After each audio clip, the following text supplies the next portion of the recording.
और अब मध्य प्रदेश का रुख करेंगे। मध्य प्रदेश में भी कोरोना मरीजों की तादाद लगातार बढ़ती जा रही है। सुबह से अब तक एमपी के मुख्तलिफ अजला में कोरोना के 56 नए मामले देखे गए हैं। 56 नए मामलों में अकेले 36 मामले इंदौर से देखे जा रहे हैं। एमपी में कोरोना मरीजों की मजबूत तादाद बढ़कर 12,622 हो गई है। कोरोना से अब तक 539 लोगों की मौत हुई है, जबकि 9,651 लोगों ने कोरोना को मात भी दी है, सेहतयाब हुए हैं।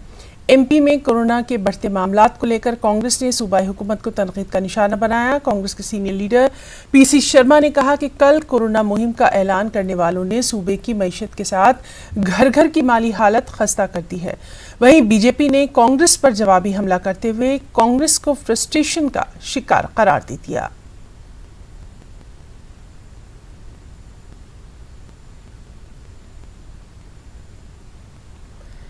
और भोपाल का रुख करेंगे। हमारे साथ मौजूद है हमारे नुमाइंदे मेहताब आलम। मेहताब, लगातार हम देख रहे हैं कि मध्य प्रदेश में भी कोरोना का कहर जारी है। इंदौर से सबसे ज्यादा जो कोरोना के मामले हैं उनकी खबर आई, और इस सब के बीच में सियासत भी अब उरूज पर है। यकीनी तौर पर है ना, सियासत उरूज पर है। हुकूमत अपना काम कर रही है। अगर हुकूमत काम न करती तो मध्य प्रदेश में कोरोना रिकवरी रेट जो बढ़कर 22% नहीं होता। हुकूमत अपना काम कर रही है और इस काम में और तेजी लाने की जरूरत है, इसमें भी कोई शक नहीं है।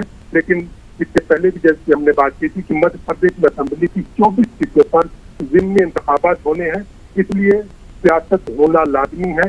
अगर सियासत नहीं होगी तो पार्टियां किस मुंह के जरिया जनता की अदालत में पहुंचेंगी। जहाँ पर भारतीय जनता पार्टी मध्य प्रदेश में कोरोना के मामले बढ़ने के लिए कांग्रेस की कमलनाथ हुकूमत को जो है जिम्मेदार मान रही कि अगर उस वक्त जो है कि हुकूमत ने काम किया होता, इस वक्त ऐसे मामले नहीं आते। वही बाकी कांग्रेस से इल्जाम है कि यह हुकूमत जो है उसने पूरी मईशत को तबाह कर दिया है। कोरोना का जो मैनेजमेंट है, जिस पर कंट्रोल होना चाहिए, वो नहीं हो रहा है। यही वजह है कि मध्य प्रदेश में इसकी आबादी शुमार 12,000 से ज्यादा हो चुके हैं। इस वक्त की अगर बात करें तो मध्य प्रदेश में कोरोना मरीजों की तादाद 12,622 हो चुकी है, जबकि अमवात जो है 539 हो चुकी है। 9,651 मरीज अब तक सेहतयाब भी हो चुके हैं। वहीं पर दूसरी तरफ हम ये भी देखते हैं कि आज 20वें दिन भी मध्य प्रदेश में पेट्रोल और डीजल की कीमतों में इजाफा दर्ज किया गया है। यकीनी तौर पर जो है अपोजिशन के पास भी मुद्दा है, जिसको लेकर वो बार बार जनता की अदालत में जा रही है। वहीं जो हुकूमत है, मतलब जमात जो है, वो भी जो है हर तरीके से अपोजिशन पर हमलावर बनी हुई है। जी मेहताब, बहुत बहुत आपका शुक्रिया अदा करना चाहेंगे तमाम तर तफसीली जानकारी के लिए।